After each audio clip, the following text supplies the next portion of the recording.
There are moments in life when something quietly shifts inside you. Not with drama, not with noise, just a soft, undeniable pull, like your soul turning towards something it had forgotten it was searching for. For me, that shift started with a meeting, and it's led me here. Hi, I'm Madonna, and this is the very first episode of the Love Tribe podcast.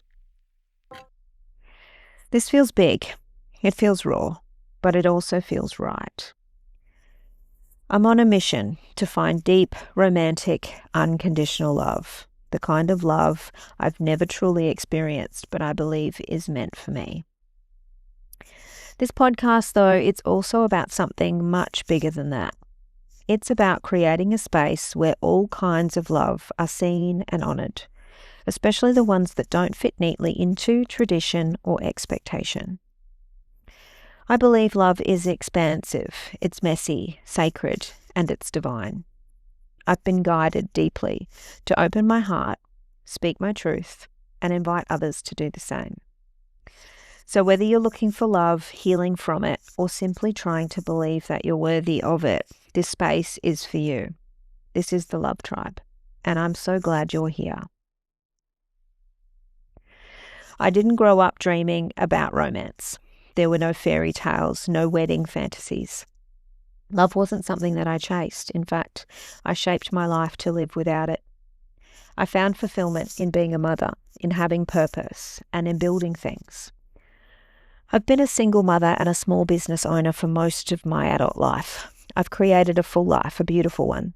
And for a long time, I believed my son was my great love, and maybe my life's purpose. He brought me a kind of unconditional love that I didn't know I needed. And I truly thought that that might be enough. Growing up, I was loved, but affection and emotional closeness weren't really modelled for me. So I adapted. I became the funny, creative girl, the one who made things feel easy and light, the one who made everyone else feel safe and comfortable. And I thought, maybe if I stayed easy to love, someone would stay. I thought if I didn't need too much, I wouldn't lose too much. I've had a few long-term relationships over the years. They've shaped me in important ways. But truthfully, I've often preferred casual connections. Not because I didn't want something real, but because casual felt safer.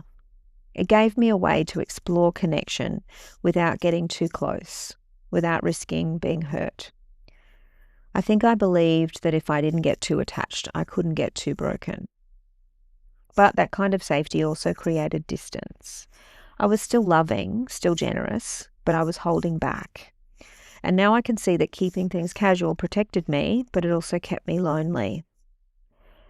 Last year, I met someone who changed something in me.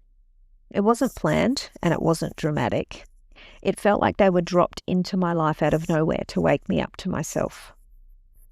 They stirred something deep inside me, something I hadn't felt for a long time, maybe ever. That meeting became the catalyst for this journey, for this podcast, for the invitation to explore my own heart more honestly, more gently, and more authentically.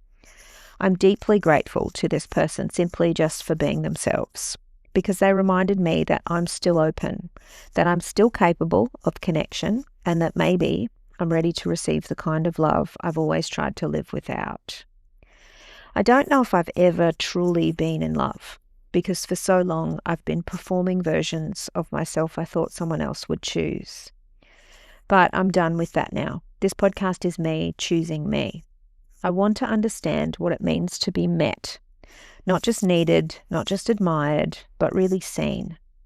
I'm doing this publicly because I know I'm not the only one. I know there are people out there who are still learning what love really feels like, who are rewriting the story of how to receive it and how to give it. But I want to do that together. I need to say something that's even more important than my personal story. I'm not doing this podcast just to find love. Actually, it's not really about that at all. I'm doing this because I know that I'm in a unique position with a voice, a platform, and a calling to speak for those who are walking paths that the world doesn't always accept. People in unconventional relationships, non-traditional families, expansive identities, quiet souls. I want you to know, if that's you, that I see you and you are not wrong. The world can be cruel with its rules and opinions. The words people say, the judgments they hold, they carry weight, power that they have no right to hold over another person's experience. And I'm not here to argue with that energy. I'm here to answer it with something stronger. Because what greater revenge against hate than love? I want to lead by example, never tearing another person down, just standing firmly, gently in my truth. This podcast is my offering, my resistance, my love letter to every soul who's ever questioned if they're worthy of deep, divine connection. You are. So if any part of this has touched something in you, welcome. Whether you're healing, hoping, resisting, remembering, or just beginning, you belong here. This is a space for unconventional and unconditional love, for truth, for tenderness, for divine guidance. This is the Love Tribe. Thank you for being here and for listening with your heart. This is just the beginning. And to be honest, I don't know where this journey will take me, but I do know I can't do it alone. Sharing my story like this out loud is one of the scariest and bravest things I've ever done. It's going to be raw, it's going to be honest, and at times it's going to be really vulnerable. So I'm asking for your support. Not just to listen, but to walk with me. If you see yourself in any part of my story, if your heart is also learning how to soften or stretch or trust again, I hope you'll keep showing up. Because if you're here with me, I know I can be brave. This is the Love Tribe. I'm Madonna, and this is just the beginning.